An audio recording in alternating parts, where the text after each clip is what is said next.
Hi everyone, welcome to this video about setting up your brand new course. So you got a nice new shiny course down here. If you watched our previous video, it's this general course here.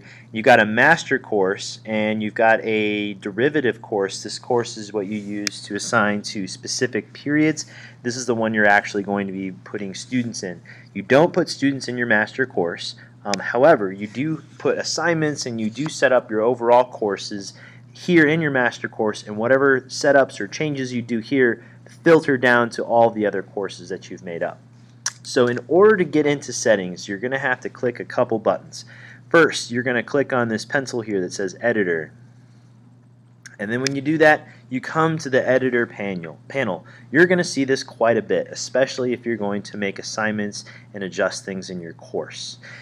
For this video, there's really only one thing that we need to look at this moment, and it is this wrench up here. It says Tools. You're going to click on Tools, and then you have all these options here.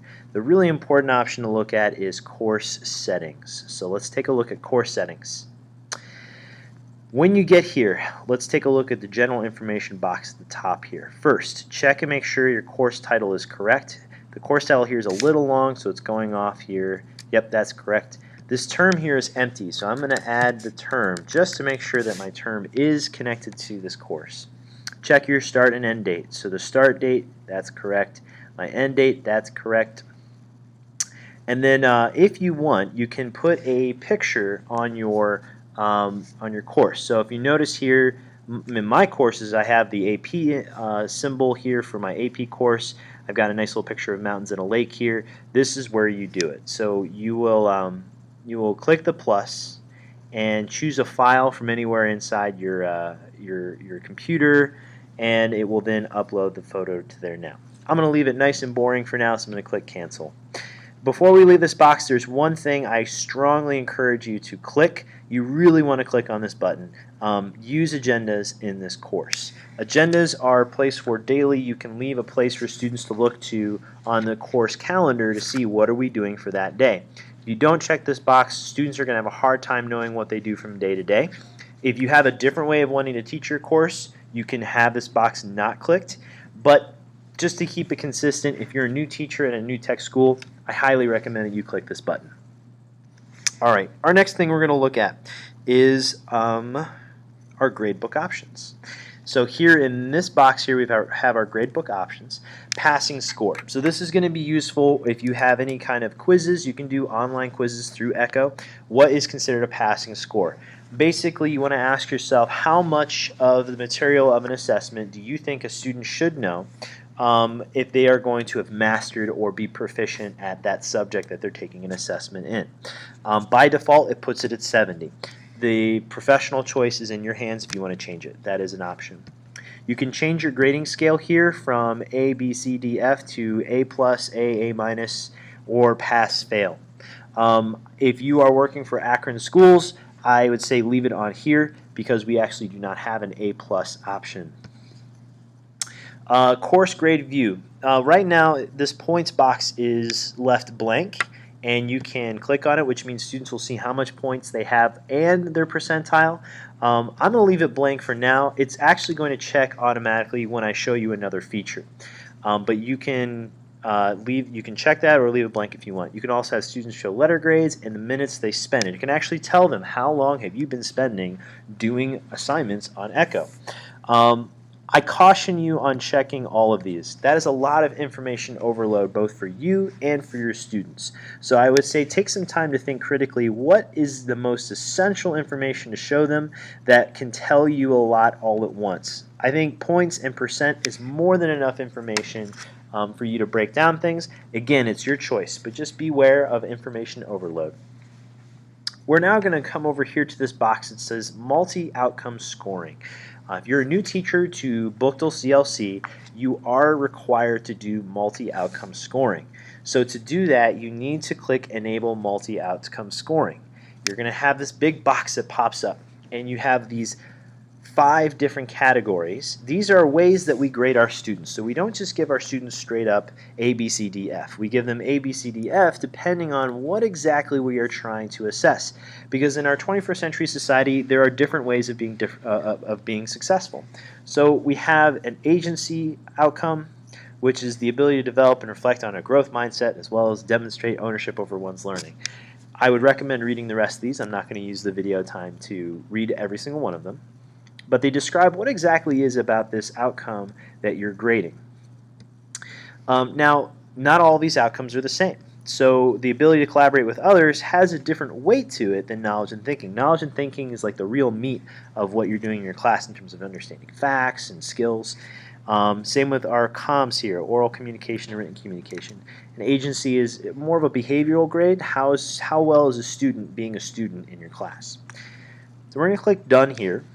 And we're not quite done, because if you are at all mathematically inclined and you look at these numbers here, they're not quite right. They are right in that they do add up to 100, but like I said a moment ago, each of these has a different weight to it. So we actually need to change the weights. So here's our agency outcome. And you cannot change the title or descriptions to it, but you can change the weight to it. And this is the part that we need to focus on. Different New Tech schools may have different decisions based on their faculty on what the weights are. At Buchtel CLC, we've determined that the weight for agency is going to be 20. You'll see the percent here is going to change. Don't pay attention to this percent just yet. We're going to go through the other 4 outcomes and change their weights, and you'll see the percentages are going to match the weight. So click Done. And now I'm going to go to Collaboration. Collaboration has a weight of 10 at Buchtel CLC. Knowledge and Thinking has a weight of 50 at Buchtel CLC. Oral Communication has a weight of 10 at Buchtel CLC. And Written Communication has a weight of 10 also. So when everything's said and done, you'll see the weights and the percentages match up. And that is how you get your multi-outcome scoring all set up in your gradebook. Next option I want to point out too. Before I move on, I want to point out, look here now. Now that we have multi-outcome scoring made, this points box is grayed out and automatically checked. If you enable multi-outcome scoring, your gradebook option automatically makes points available. So grading periods, this is really up to you if you want what you want to use it and how you want to use it. I'm going to share with you how to set it up. I'll leave it in your hands if you want to use this option. If you click on this option, you now have other things to do. So if you are a year-long course, you're going to have period 1, 2, 3, and 4, and you're going to have different weights to them. And you can change those weights. The weight changing on it is still kind of up in the air with our faculty at Buchtel CLC, so I would ask a more veteran teacher, your school coach, principal, or ECHO admin on how exactly to weight these. But just understand that you click on it, you can actually change the weight. If you are teaching a semester course, click on periods 3 and 4 or 1 and 2, depending on whether it's the fall semester or spring semester, and say remove this grading period. Actually, I'm going to take myself back there, remove 3 and 4 anyways, regardless of what semester it is, because it's just going to be marking period 1 and marking period 2. All right.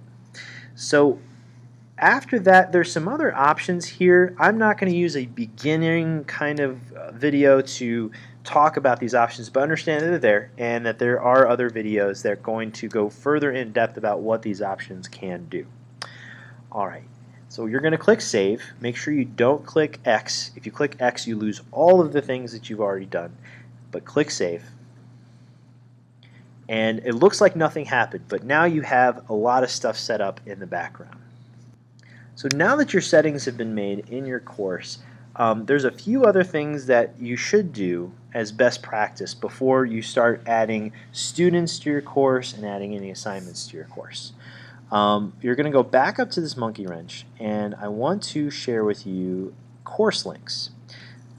And here you can add websites that you would like students to go to. So let's say for a moment that you want to have the portal for Akron Public Schools available up in that section. So if you do portal.apslearns.org, I actually put that in the wrong place. Here's the website address. You can do APS portal. Now they always have a place to go to that lets them go to their portal. And you can click on it and make sure it goes to the right place, so it goes to the right place. And let's click on OK. And let's click on Save. And here's what it's going to look like from a student's perspective. So I'm going to change myself into a student over here. And if I click on my Environmental Science Period 2, I can then go over here to the course links, click on the course links, and I've got my links I've already put in for this class. And I'll click on APS Portal just for example, and it opens up my portal. So the next and final step I want to teach you about is how to add objectives, or what we also know as standards, to your course. This is going to be an incredibly powerful tool for diving into your data and seeing just how exactly your students are progressing in the standards of your course. Head up to the tools here and select Edit Objectives. And I will also point out that the exact same features right here, as long as this says Objectives and Edit, so it's in two places. But for today, I'll do Edit Objectives and click on that.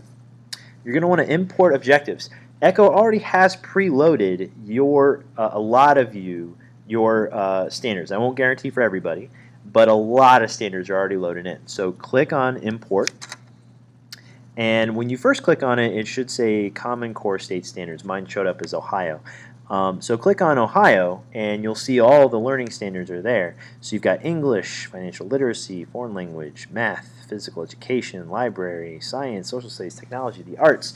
For us, well, first let's explore English and math. So you've got all of the standards here, the Ohio New Learning Standards for at least 7th grade through 12th grade. It also has it for math. So 7th through 12th grade, has it for science, 7th through 12th grade, and it has it for social studies, 7th through 12th grade. You'll notice foreign languages here as well. For us, I'm going to pick on technology, so we all have a shared content. And here you'll see Ohio's technology standards, and if I click on that little black arrow there, I can actually drill down to specific standards. So if you're making a super specific course and you don't want all of your standards, you can cherry pick which ones you want. Now, since I'm doing a big, broad, wide subject and it's going to cover all of these standards, I'm just going to close this up and pick both of them, and that selects all of the standards. Notice it selects a lot of standards. So be mindful that you're about to load up on a lot of standards. Don't be intimidated though, you can still cherry pick them inside your courses based upon your assignments. In this case, this is one of those things where it's better to have all of your options selected so that later on you can be more specific. Click OK. It will have your list of all your standards, and like I said, very, very long. Click Save, and it all shows up here on the side, ready for you to use when you're ready to add assignments. If you have any questions, please feel free to email me. Otherwise, enjoy.